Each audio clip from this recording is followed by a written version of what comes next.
Hello guys, for today's video guys, schedule ni Papa John ng dialysis niya guys. So magpunta kami ng San Franz, Agusan del Sur kasi doon siya nagda-dialysis guys.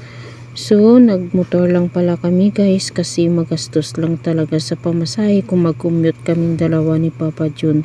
At nag-absent din yung anak ko na pangalawa guys kasi sabi niya siya na lang daw mag-drive ng motor para makasave daw kami sa pamasahe. So to the rescue talaga yung anak ko guys. Sinamahan ko na lang si Papa John guys magpa-dialysis kasi nga magpunta din ako sa opisina ng Abon kasi magkuha ako ng stock at magbayad din ako guys sa aking due. At syempre naman nag-sideline tayo para makatulong sa ating dialysis guys. May na lang na guys, may pambili si Papa John ng gamot at may pamasahe siya guys kung magpa-dialysis siya. Ngayon lang talaga ako nag-sideline ng Abon guys kasi nga harvest time at marami talaga kaming customer sa buy and sell at syempre makabayad din talaga sila kasi nga ako din ang nagabayad ng palay nila. Kaya salamat talaga sa aking pinsan kasi nga pinayagan niya ako na mag-sideline ng Abon.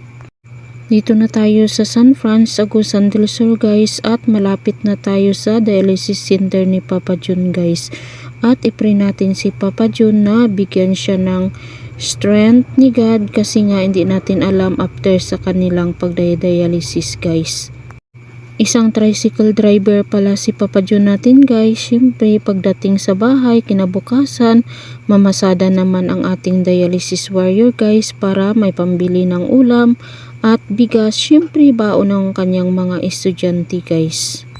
Yan ang ating dialysis warrior guys. Kahit pagod lumalaban pa rin yan siya guys para sa pamilya.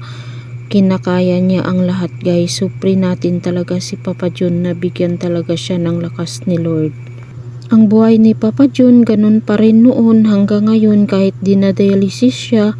Bali yung trabaho niya ganun pa rin guys, namamasada pa rin siya, gumigising sa umaga at minsan nagluluto pa talaga yan siya guys ng pagkain ng kanyang mga estudyante. At fast forward guys, dito na siya sa loob ng dialysis center guys. Ayan, nagsimula na siya. Bali 4 hours talaga yan siya nga nakaupo si Papa John natin. At syempre nagadiaper din yan siya guys kasi masakit talaga pag ipatanggal niya pa at magpunta sa CR. Syempre magdiaper talaga yan silang lahat. At may unan, syempre may habol kasi super lamig talaga dyan sa loob guys kasi aircon. At naka-jacket pa talaga yan sila. At may baon din sila na pagkain kasi nga maabutan talaga sila ng tanghali dyan guys sa kauupo nila. At fast forward guys, dito na pala ako sa opisina ng Abon at ayan na kumuha na ako ng stock guys. At syempre brief talaga ang giuna ko gikuha kasi marami kaming customer na mga lalaki sa buy and sell guys ng pinsan ko. Marami talagang order sa akin ng mga brief guys. Ayan, tingnan nyo, tibay talaga yan siya ang brief ng Abon guys. Maabot talaga yan ng 5 years guys. Tested and proven talaga yan siya kasi ganyan din ang brief ni Papa John natin guys. Ang tagal talaga yan siya masira. Bali magluag na lang yung garter niya guys pero hindi pa talaga yan siya mapunit. Yan talaga ang Abon. Tibay talaga yan siya.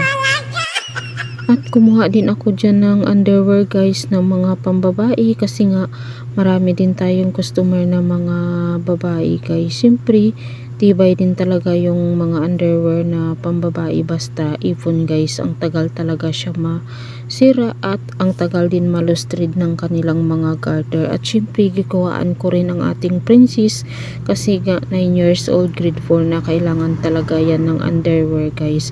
At syempre kumpleto din na stock na nakuha ko guys, mga lotion, mga bra, etc. Basta marami talaga guys akong nakuha na stock guys. At syempre ayan, nagpa-check na tayo kasi tapos na talaga tayo nagpa-counter, tapos na nagbayad. Syempre ayan, nag-checking na siya para makauwi na tayo guys kasi nga naghihintay na si Papa John dun. Tingnan ko muna si Papa John pag galing ko dito guys. Magpunta naman ako ulit kay Papa John kasi tingnan ko kung nakakain na siya ng tanghalian guys.